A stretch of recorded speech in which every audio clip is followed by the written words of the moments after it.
Hi everybody, welcome to my kitchen, Mrs. Calabash, also known as Maggie. It's that time of the year, it's November or almost November, and in England we don't celebrate, or we didn't used to celebrate Halloween as much as we do now, but it was always November the 5th, Guy Fawkes night. Remember the 5th of November, gunpowder, treason and plot. And there's traditional things that you eat around this time of the year. And one of them is Yorkshire Parkin. Now, I'm from Yorkshire, as you can probably tell from the accent. Traditionally, a parkin is made and you have to keep it for 2 or 3 days before you can eat it. But I cooked this recipe for years and it can be eaten straight away. Now, would you believe I've been in Canada for about 25 years, never made parkin. And I thought, great, we'll make parkin. Well, I'd only got the recipe down. I'd got no method.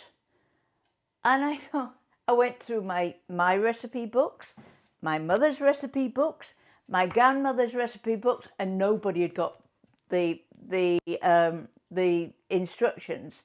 And so it was really digging back into the memory to think how to do it. And it really is a ginger cake. And you need fine to medium oatmeal for this. Brown sugar, ginger. Some recipes say bicarbonate of soda. Some say baking powder. I use baking powder. And there's one thing you have to use for this, and that's a golden syrup.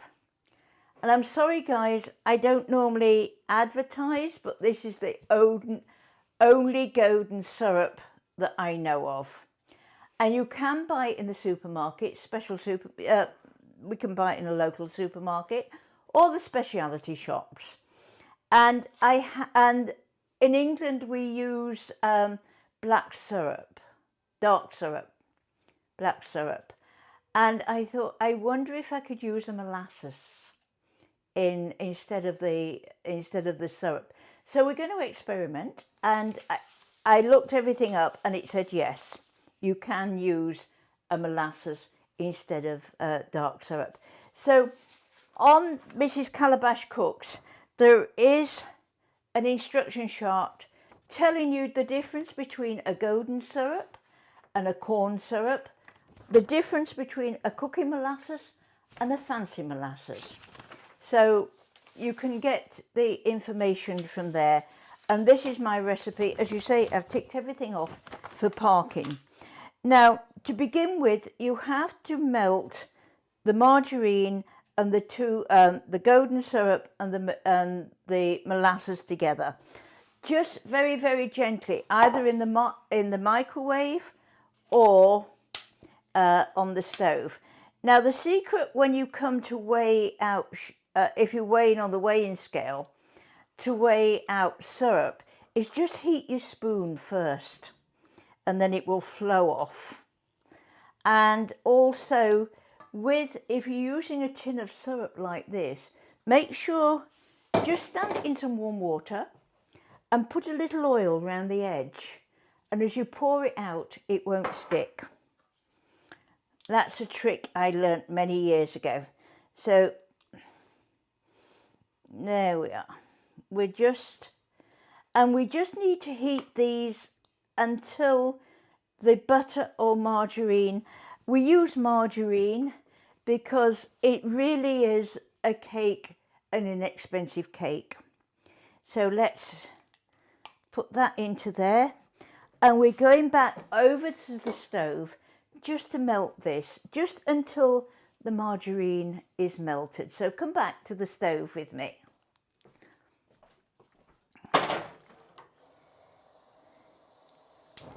There we are. We're going to melt this until it is literally just melted. Also, in my recipes, I was looking at it, and in Yorkshire we don't use little Yorkshire pudding tins. We make a big Yorkshire pudding and we cut it in pieces, and traditionally each piece, we eat a piece of Yorkshire pudding with some gravy before we eat the main course with the meat. And being a little bit tight, could I say, it fills the stomach up and then you don't eat as much meat.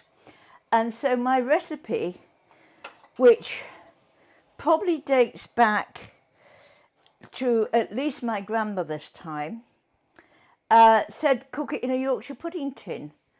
And I'm thinking, how big is a Yorkshire pudding tin? And then I thought, well, it's about a 9-inch square tin. So that would, but it just shows you when you're reading back the old recipes that you're used to making, the mind thinks, what am I going to do? So you can see I'm just melting. I don't want it to boil. I'm turning off the heat now, just so that the butter or margarine is melted. This is a good farmhouse recipe, and we used to eat this round the bonfire on bonfire night, and also it can be eaten as an elevensies. Very good with some butter on it.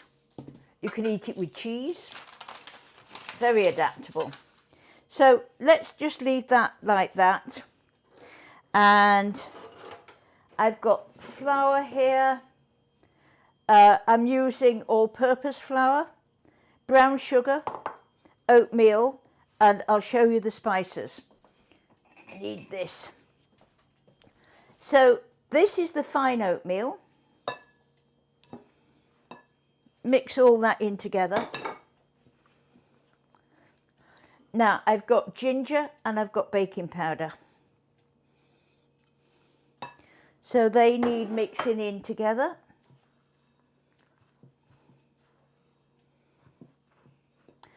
Brown sugar. I've got a light brown sugar today. If you want a deeper flavour, use a really dark brown sugar. But that really has just got more molasses added to it. So that's what adds the flavour. And I need an egg, which is in the fridge. I weighed up previously, and you can see the brown sugar has gone just a little bit lumpy. I did put a cover over the brown sugar, but brown sugar just absorbs, it just absorbs all the moisture in the air. I need an egg.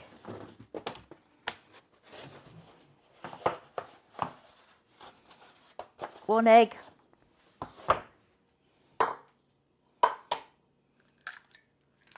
Which will just, we don't need to beat it too much, just lightly beat it.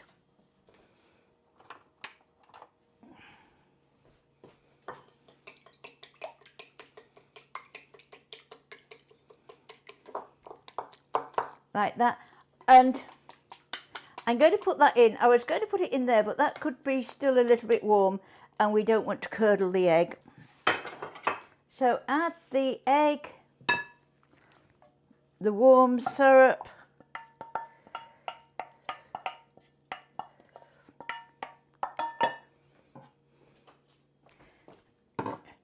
it's a very quick and easy cake to make. And I've got some milk here. I'm going to mix this up to begin with, and then we're going to add the milk.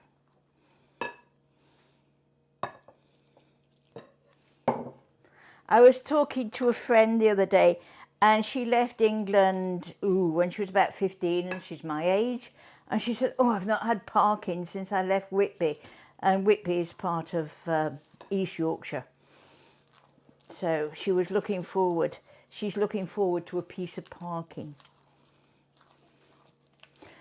Now, I've put approximately 3/4 of a cup of milk, because it depends on the flour.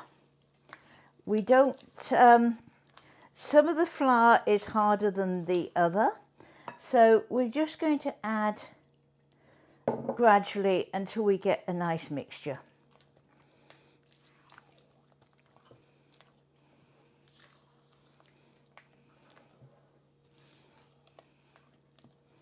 And I think that looks like a good mixture. So I've used about 1/4 cup of milk there. We don't want it too thick because the oatmeal is going to absorb the moisture. So I'm going to add just a little drop more.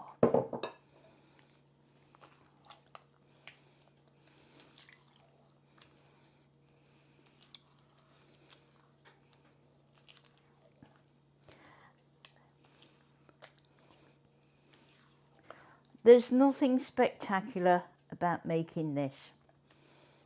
So you can see I got a nice mixture, just a drop for good luck's sake.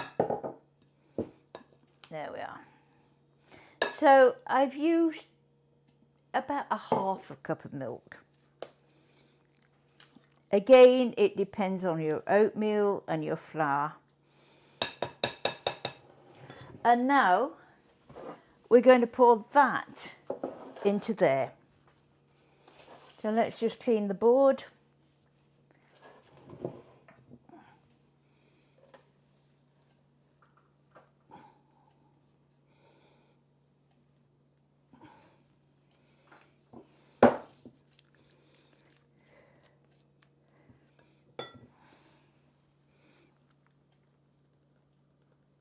There we are.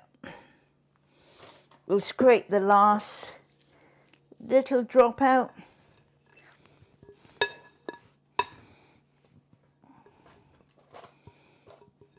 And we're going to put that in the oven at 350, and it will take about an hour to cook. Three quarters of an hour to an hour, depending on your oven.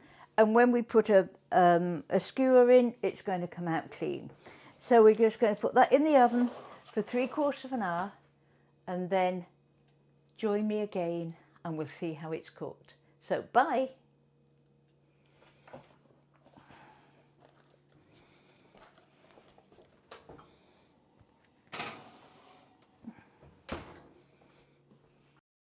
Roughly just over 3/4 of an hour to cook.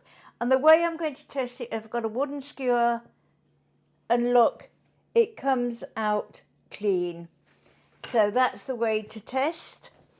And the easy way to turn this out is my true and trusty wire rack, which you can see is quite ancient. So just put this on there like that. And then turn the cake tin over like that. Let's get it unravelled.